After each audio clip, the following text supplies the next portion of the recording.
Superman's mom killed Wonder Woman's mom right in front of Wonder Woman, so you know Diana was about to go crazy. But before getting to that, the story circled over to Cal, who was still being held prisoner by the Amazons. Luckily for him though, Bruce planted a spy within the Amazons, and that spy was Cassandra Cain. So she freed him of his restraint, expressing that the war was about to get ugly, so he needed to go try and stop it. Meanwhile, back at the battlefield, Diana was pissed. As her mother's body lay split in half beneath her, she flew at Queen Lara in an attempt to strike her down, but before she could do so, Lara lunged into the air and left the battlefield. And as she was leaving, Cal had just arrived, so he asked her what was happening. But rather than giving him an answer, she clobbered him with so much force that he was sent crashing onto the battlefield. And even though Cal had no clue what was going on, Diana didn't care. The only thing on her mind was avenging her mother, so she sent Cal flying across the battlefield with a massive right hook, which led to General Waller commanding the soldiers of El to storm the battlefield so they could defend him. Immediately upon doing so, they were shaken up by Queen Anissa, who shook the ground beneath them. Up above, observing all of the chaos unfold, was the Joker, and his ring commanded him to start slaughtering people, so he infiltrated the battlefield, annihilating 3 soldiers from the Kingdom of Storms. At that point, it seemed as if they were doomed, as if there was nothing capable of stopping this war from taking place. But then something completely out of left field happened. The Batman showed up on a fucking dragon. A dragon that blew fire directly in the middle of the battlefield, disallowing the war to continue.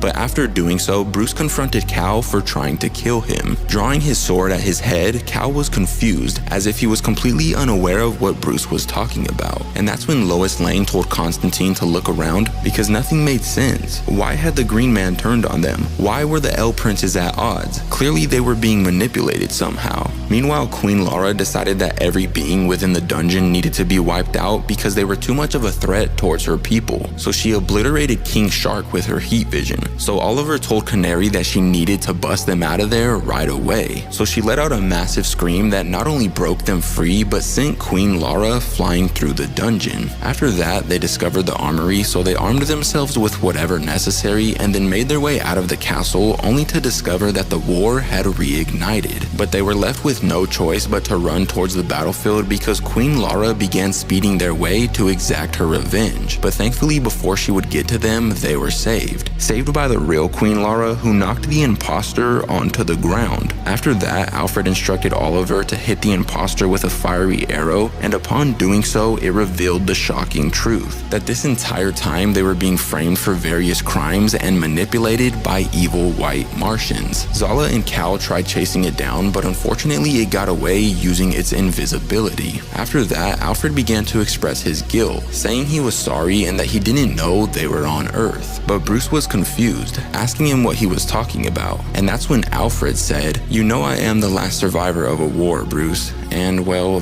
that war was not on this world, revealing that he's been Martian Manhunter this entire time. But sadly, that's when this issue comes to an end. But if you want to see what happens next, let me know in the comments down below.